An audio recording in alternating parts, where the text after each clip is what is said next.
Good afternoon. Welcome to Channel 44. It's our time for the international news in brief. I am Mercy Gashegu Sembatia, joined by Livingstone Kawesi for sign language interpretation and translation. We'll start with what's happening in our neighborhood.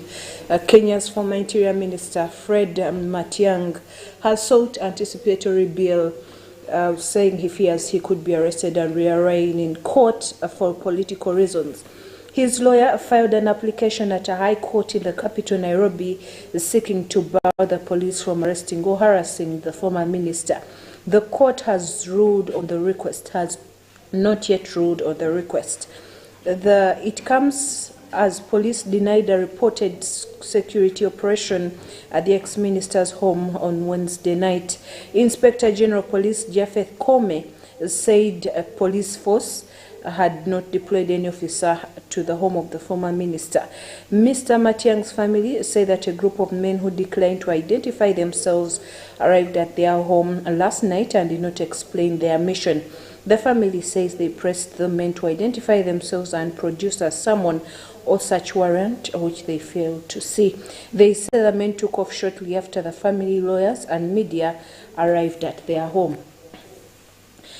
In the DRC, authorities say the number of people killed during the latest protests against UN peacekeepers has risen to 8, with 28 others injured.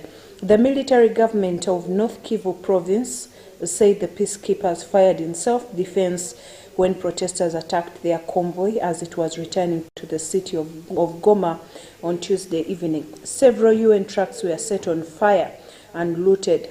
Over the last year, there have been several protests against the UN peacekeeping force, which is widely criticized for failing to stop rebel attacks in eastern DRC. Last July, more than 30 people were killed during the protests.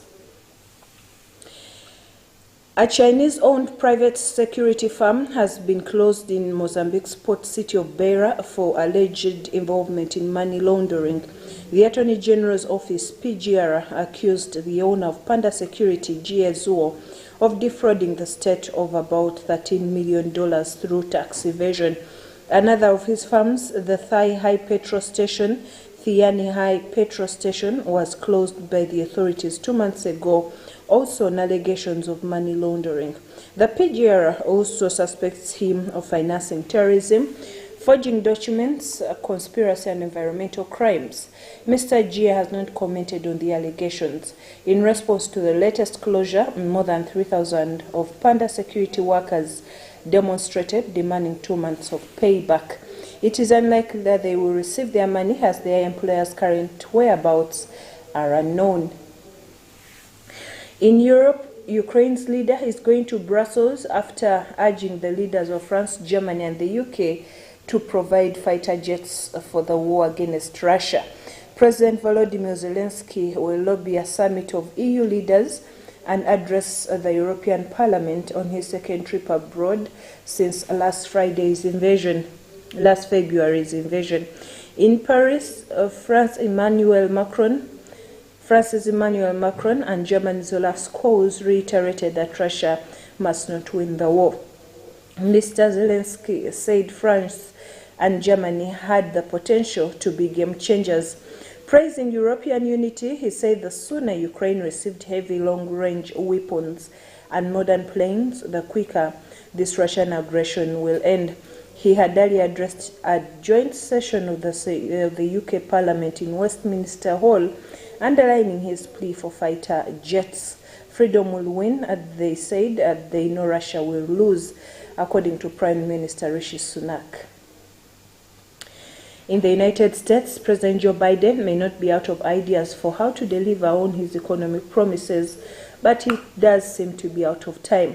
In his State of the Union address, the president urged lawmakers to finish the job, calling for a new tax on the super wealthy, a crackdown on big tech companies and other financial support for families, including family and medical leave. For those following the issues, it was an oblique way of acknowledging that many of those proposals had already been presented in the last 2 years and failed to advance, despite Democrats having controlled both houses of Congress. With Republicans now holding a majority in the House of Representatives, the chances of them becoming reality have only lessened. The U.S. believes a suspected Chinese surveillance balloon that was shot down over its territory is part of a wider fleet that has spanned 5 continents. The United States was not the only target for this broader program, according to Secretary of State Antony Blinken. He said that the U.S. had shared information gathered from the balloon debris with dozens of other countries. China has denied the balloon was being used for spying purposes and says it was a weather device blown astray. U.S. officials have described the balloon as being about 200 feet tall, with the payload portion comparable in size to regional airlines and weighing hundreds or potentially thousands of pounds. And North Korea has shown its largest display ever of intercontinental ballistic missiles, ICBMs, as a number of analysts say could potentially challenge the U.S. defense system. About a dozen long-range ICBMs were shown at yesterday's military parade. Leader Kim Jong-un was seen at the midnight parade with his young daughter elevated to his side. Kim Jong-un's appearance has fueled speculation she's being positioned as the successor. The number of long-range missiles shown in the parade has prompted concern. Analysts say such a number of missiles, which can, in theory, hit as far as the U.S. mainland, could potentially overwhelm U.S. nuclear defenses if each missile carried multiple warheads. North Korea's media did not provide detail, but said such an arsenal demonstrated the country's mighty war, deterrence, and counterattack capabilities. In the United States, a gunman who killed 23 people at a Walmart in Texas 4 years ago after posting an online rant about a Hispanic invasion has pleaded guilty. Patrick Crusius, who is age 24, admitted 90 federal counts, including hate crimes and firearms charges. He drove 11 hours to the store in the border city of El Paso on the 3rd of August 2019 to spray shoppers with bullets after posting his hate-filled screed online. It is one of the deadliest mass shootings in the United States history. The shackled gunman looked impassive as he entered his plea during yesterday's hearing in El Paso, according to court reporters. He changed his plea to guilty after federal prosecutors said they will not seek the death penalty. He could still face the death penalty if he is later convicted on a state capital murder charge. Australia will remove Chinese-made surveillance cameras from defense sites over national security fears. It comes after an audit for 900 pieces of surveillance equipment built by companies Hikvision and Dahua on government estates. The UK and US made similar moves last year, citing fears the device data may be accessed by the Chinese government. Hikvision says those fears are unfounded, and Dahua has not responded to a request for comment. The audit of Australian government sites found the cameras and security gear were located in more than 200 buildings in almost every department, including the Foreign Affairs and Attorney General's departments.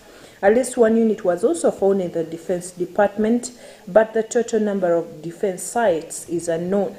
Defense Minister and Deputy Prime Minister Richard Marles today said the government would find and remove the cameras from any defense locations to make them completely secure.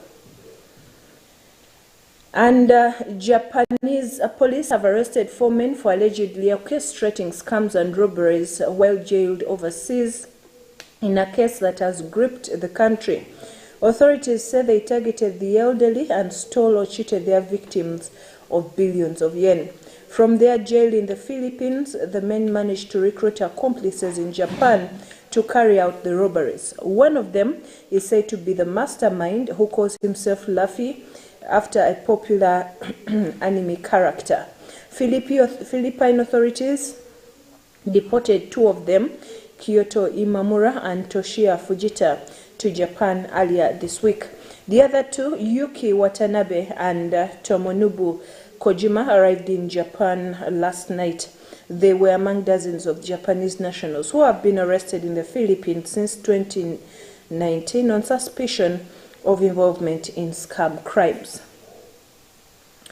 And the notorious Russian army captain and mercenary Igor Mangushev has died in hospital days after he was shot in the head at close range in occupied Ukraine, according to his friends. He commanded an anti-drone unit in occupied Luhansk, but has also been one of the founders of the mercenary group fighting Ukrainian forces in 2014. Well, that brings us to the end of this afternoon's News in Brief. Thank you for watching Channel 44. I remind you that we are having revival nights here at the Miracle Center Cathedral every evening. Come for dream interpretation and deliverance sessions. Pastor Jessica Kayanja is coming up next with the lunch hour program. God bless you and enjoy your afternoon.